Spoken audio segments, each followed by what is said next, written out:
Welcome back to my channel. আবার চলে এসেছি তোমাদের কাছে নতুন একটা রেসিপি নিয়ে, ভেটকি মাছ ফুলকপি আলু দিয়ে। তো খুব কম উপকরণে দারুণ একটা রেসিপি হবে, চলো শুরু করা যাক।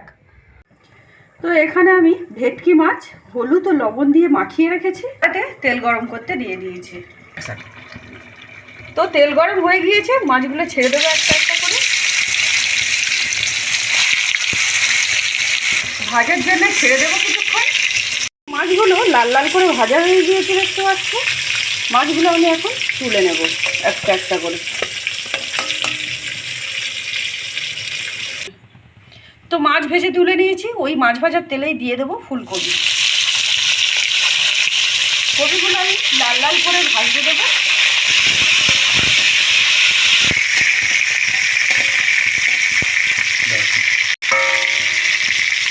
কপিগুলো আমার লাল লাল করে ভাজা হয়ে গিয়েছে, কপিগুলো আমি তুলে নেব।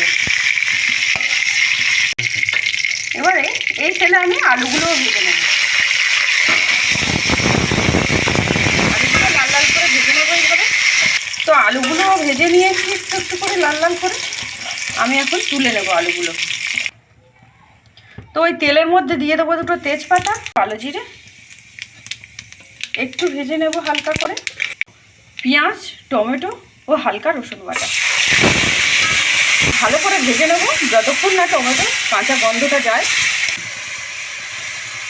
এর মধ্যে দিয়ে দেবো আদা ও জিরে বাটা, 1 চামচের মতো কাঁচা লঙ্কা বাটা। খুব ভালো করে মিশিয়ে নেবো আমি। 1 চামচের মতো হলুদ দিয়ে দেবো স্বাদ মতো লবণ। খুব ভালো করে আমি কষিয়ে নেব। টেস্টের ব্যালেন্স রাখার জন্য দিয়ে দেবো একটু চিনি হালকা করে। তো মশলাটা হয়ে এসছে, এর মধ্যে আমি দিয়ে দেবো ভেজে রাখা আলু, ফুলকপি।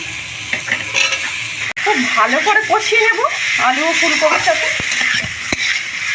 তো খুব ভালো করে কষানো হয়ে গিয়েছে, এখন আমি দিয়ে দেবো জল।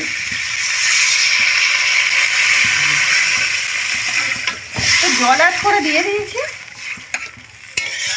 কিছুক্ষণ ছেড়ে দেবো আমি ফোটার জন্যে। ফুটে উঠেছে, এখন আমি মাছগুলো ছেড়ে দেবো একটা একটা করে। মাছগুলো ছেড়ে আমি মাছগুলো সিদ্ধ হওয়ার জন্য ছেড়ে দেবো কিছুক্ষণ। আমার একদম রেডি। এর উপর দিয়ে আমি ছড়িয়ে দেবো ধনেপাতা। এখন আমি লাগিয়ে নেব।